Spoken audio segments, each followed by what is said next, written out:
Hello and welcome to Elvenhome, and to this edition, which was intended to see the completion of the control panel.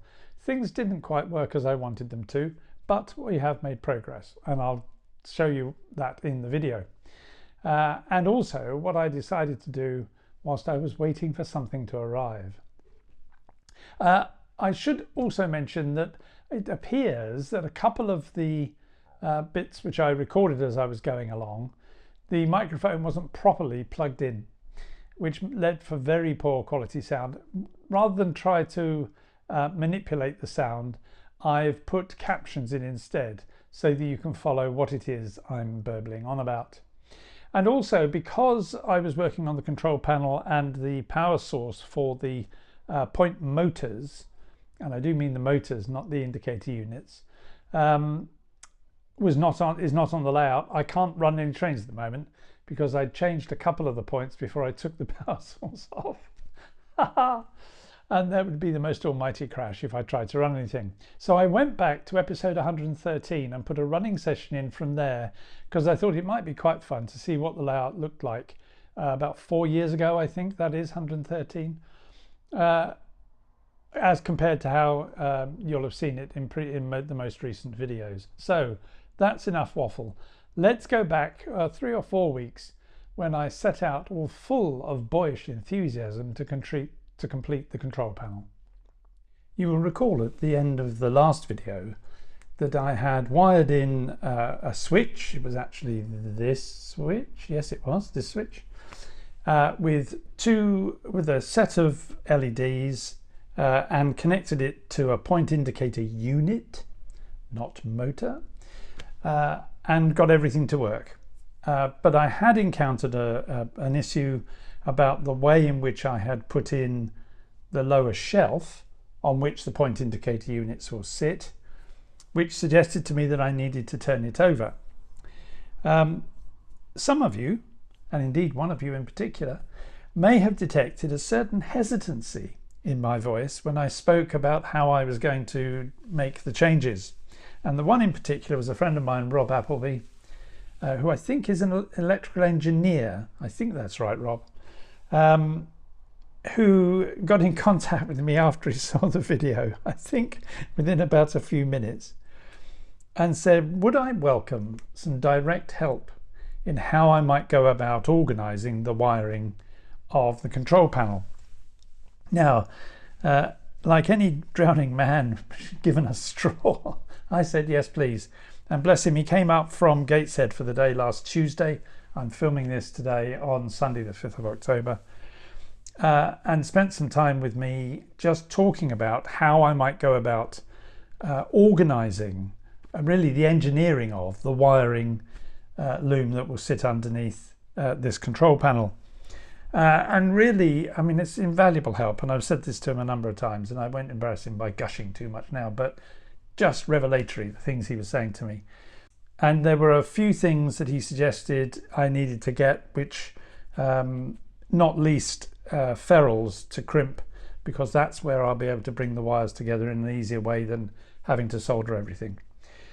So the suggestions that he's made have been absolutely invaluable.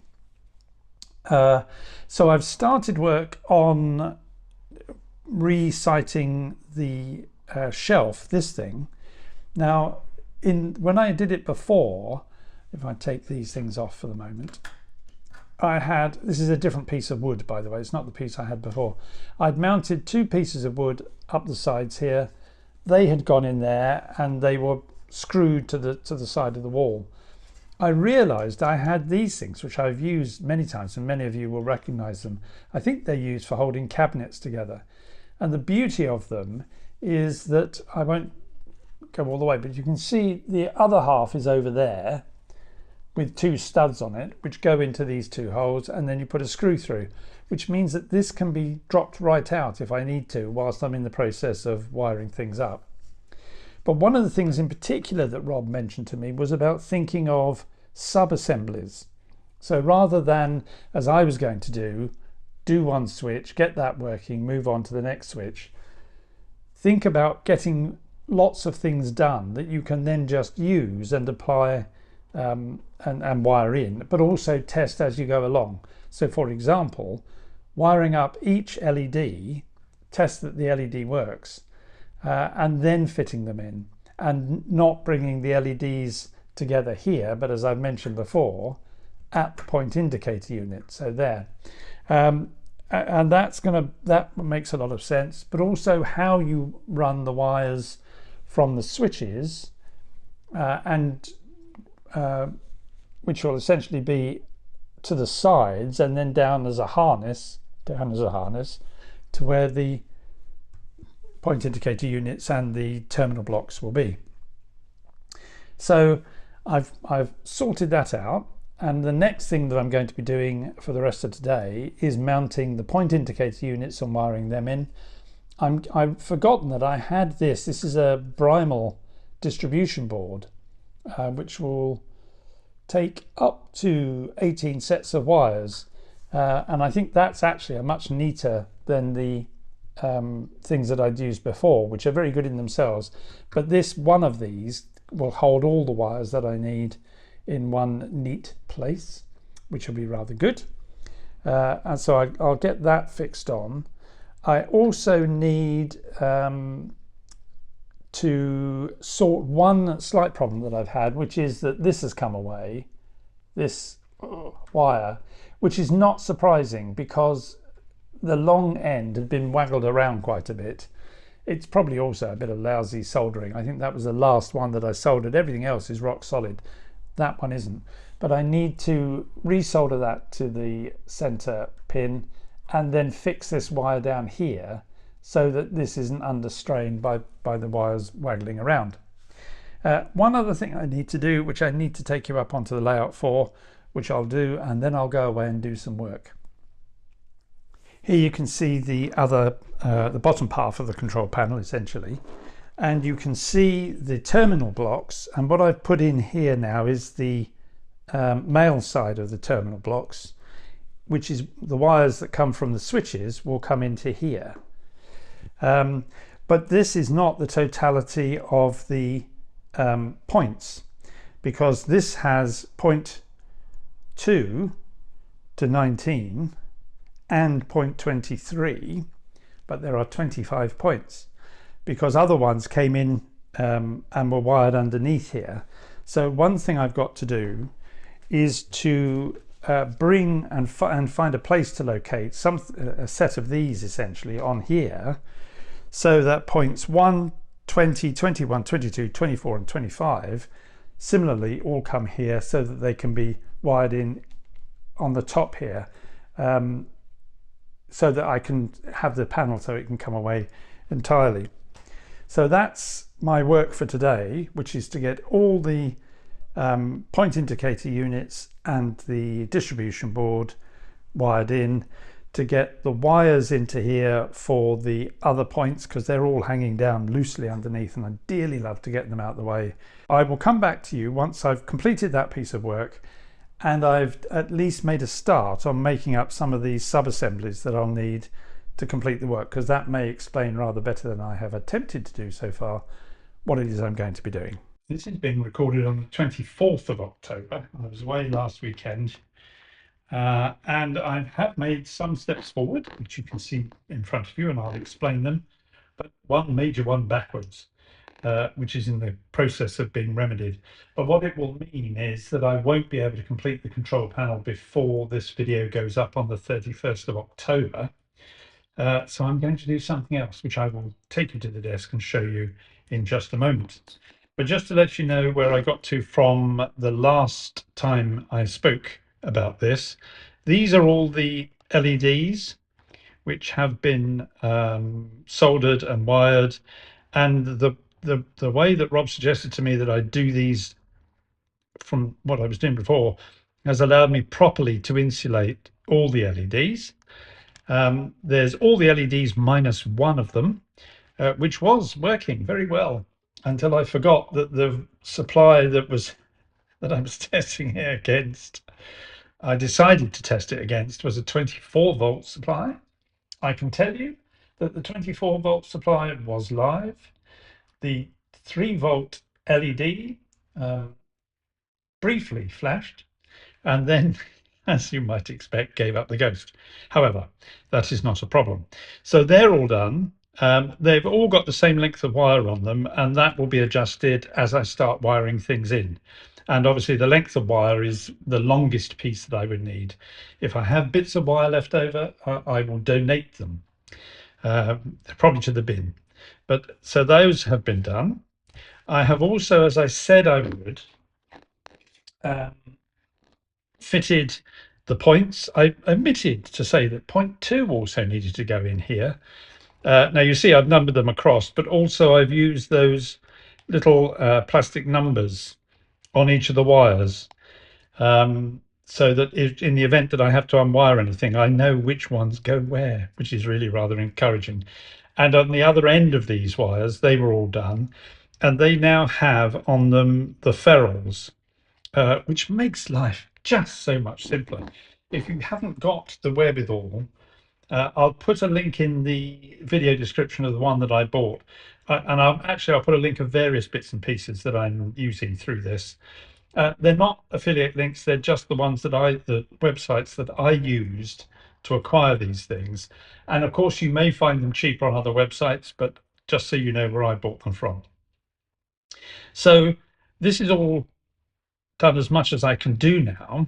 The backward step is that I encountered more problems with the point motors, that although some of them had been repaired, well, the ones had been repaired, I was continuing to have problems with things getting hotter than they should, which probably suggests, I mean, you just can't tell which components have gone, have been damaged. So I've had to order another set of them, which are in the process of being completed as I speak now, and I should have them in the next few days. And Rob is going to come up next Friday on the 31st to give me a hand as I start to wire things in. I do need my hand holding. I'm dangerous around electricity, really. So that means I really can't get on with the control panel, but that will be, I strongly expect, finished in time for episode 188, which will be out at some point in November, and I'll tell you that at the end of the video. So what am I going to do instead?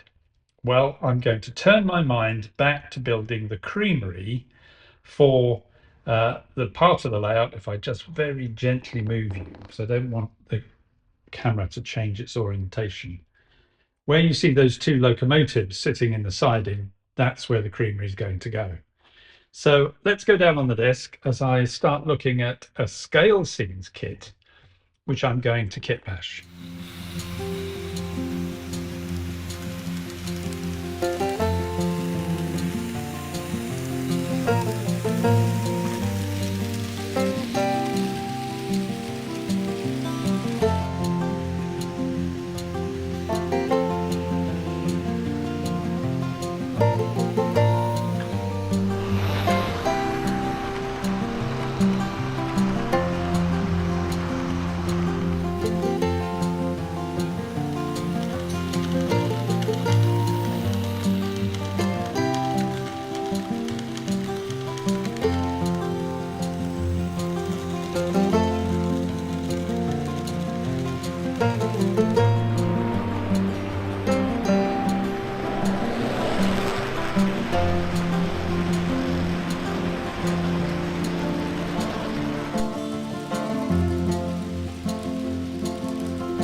Here you can see on the left-hand side the top page of the instructions for the low relief Creamery kit from Scalesings.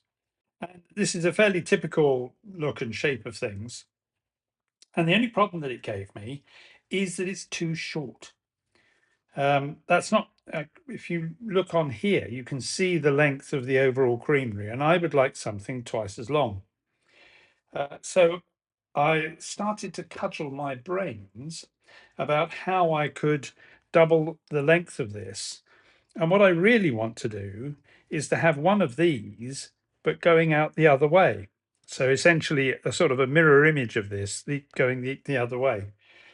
So I spent a wee bit of time pondering, and then it occurred to me that actually I could do the same thing by printing, getting this image and flipping it. So I would have a mirror image, and then when you turn it round, it would come up. On an iMac, you have the Preview app, which is Apple's own app for opening up all images in various kinds, including a PDF. And from that, I was able to export. And I think to be fair, Adobe, I think you can export or save as a PDF image as a JPEG. And that is what I did. So I first of all pulled the PDF in, saved it each page, because you have to do it page by page, as a JPEG. So I now have a photo image, and that, of course, is quite important when you come to print out, because you've got much more control over the quality in which you're able to print things out. And then I was able to pull it into Pixelmator Pro. In Pixelmator Pro, it is the work of moments to flip it along the long axis, which is what I did. And then I was able to print it out as a JPEG and to play around rather more with the quality of the print. And you'll see the difference. I have made no changes whatever in any software to the color intensity or anything. This is a PDF printed from Adobe Reader as a PDF. This is a JPEG of the same document. The only thing which I need to go and adjust is that because I turned it into a JPEG, it's trying to shrink it to fit. So it's tiny bit smaller than the aperture there. And I don't want it to be a tiny bit smaller, but that's easy to put right. So I now have each page of the things in JPEG, and I will print a set of the JPEGs in the correct orientation, and then a set with them flipped, so that I've got all the pieces I could possibly need. And if it turns out that some of these don't work if they're flipped through the long axis, then then I'll just print another sheet of these off, and I'll have everything that I need.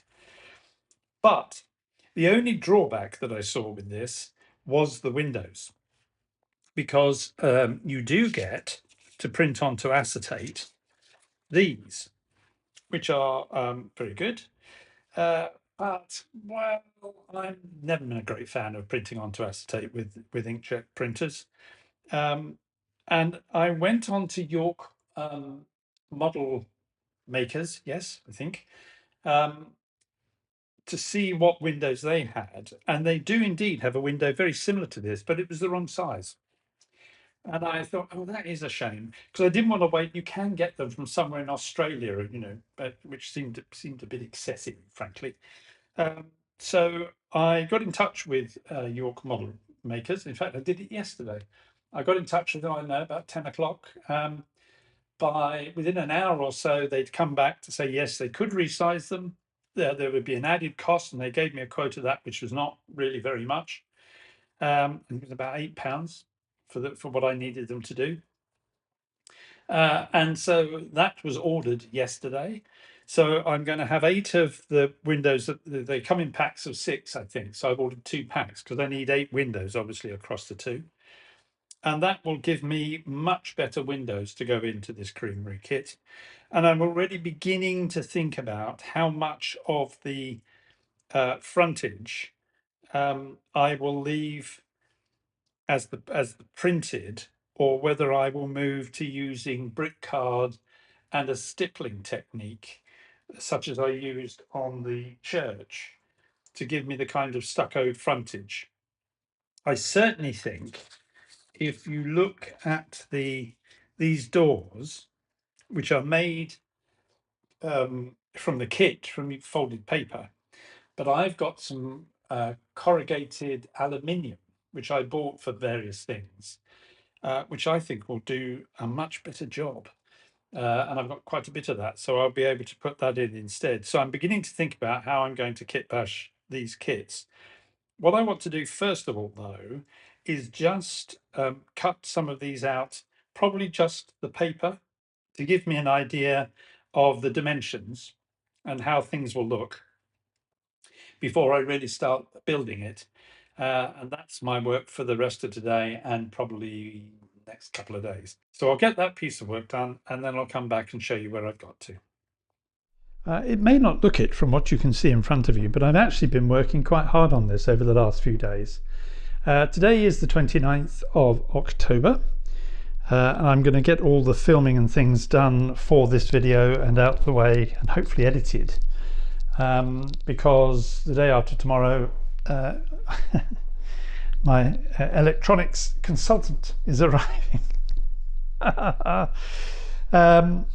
So you'll also see that the windows that I asked York Model Making to resize for me have arrived. Really very quick, because I think I made my inquiry on Thursday morning last week, and they came back with telling me how much it would cost, and I put my order in at about 3:20 on the Thursday. I received an email on Sunday actually saying that it had been posted to me, and the postman promptly delivered it to me yesterday. So that's, I think, pretty quick for a bespoke piece of work, and I'm really pleased with them. They've done a great job in resizing them, and as you can see, they fit perfectly. Which would have been a bit disappointing if they hadn't, but I can at least manage to use a ruler accurately. I've put these two side by side because that would be printed on acetate. That's the original paper. So I think this will give me a better look than the printed acetate sitting above the printed window frames sitting above the acetate, because I'll use the glue and glaze so that you'll get some granularity with the window rather than it just being essentially flat acetate. I've also had a really good look at the model and how it's put together, to have a think about what I might use instead of the materials that are in the kit itself, because it is a very good kit and it's very well designed, and that is true of all Scalescenes kits, and I know that some of you out there really enjoy making them. My problem with a lot of paper kits is that that when you're finished, it's really hard to get any kind of sense that it's a real thing. And as I look around the layout on the things that I've built for myself, even where I've used paper, I've been able to get texture into it in a way which isn't quite as true on the Metcalfe kits, for example. So I think I can use alternative things. I think I can use brick card for the brick sections. That's going to present a little bit of an issue in how I handle disguising the sides where the card will join together, where the brick card will join together. But I can think of ways in which we might adjust to do that, because of course with these you wrap it round and you have a continuous piece of brick, though you do of course also get bricks which are bending through 90 degrees in a rather unusual way. I managed to find in my little box some brick headers which will work perfectly for the sills. I think they'll look quite good. And I also managed to find some brick corbel, which is, well, very fine, as you can see. I may not have enough, strangely, to be able to do 8 windows, which I will need to do, or possibly more. And I will say about that in just a moment. So, as I said, oh hello, let's get you back into focus. That was a silly thing to do, wasn't it? There we go. Play Misty for me. So I will now go away and really start putting together all the bits that I need and start making it. However, this morning, in fact, as I was setting up to do this, I have 12 of these windows, and you'll see that I only need 8 here. But a thought occurred to me that I've flipped it and put it together like that. But what if, across there, thank you very much, we put it together like this and filled that in with 4 more windows? I might have to adjust this width here to keep so that it's a consistent all the way along. But I think that might look rather good. And I'll play about a bit with where, because these doors are giving access directly out to the trackside. So you're going to need that, I think. So I'd have to have a bit of a cudgel of my brain how I'm going to work that one. But equally, I could perhaps move one of these doors to be there and cut this one off at the end, so you've still got access. So there's a bit of playing about with the design of the kit that I could do, and I think that might work quite well. So I'll decide on that. I'll be interested in what you think, because I will not get round to doing any more of this before the video goes up. So I'll be interested in what you think, whether option A, putting it together like that, and I would probably continue this along in the middle there. It'd be rather, because there'd be tanks sitting in there, it'd be rather odd to put a lower roof in there. Or option B. I was trying to say that neutrally, but I think I may have given away where my mind is going there. So A or B, I'd be interested in what you think. With that, I think that really brings this video to a close. So if you've liked the video, please do give it a thumbs up. And if you haven't subscribed, please do subscribe, because you'll see how the Creamery and other things turn out. And if you've got any comments, particularly on whether it's option A or option B, I'd be very pleased to hear them. And I hope by the next time I see you, which should be, I think, in a fortnight's time, I will be able to turn you back to the control panel. So until I speak to you again in a couple of weeks' time, that's bye-bye from me. Bye-bye.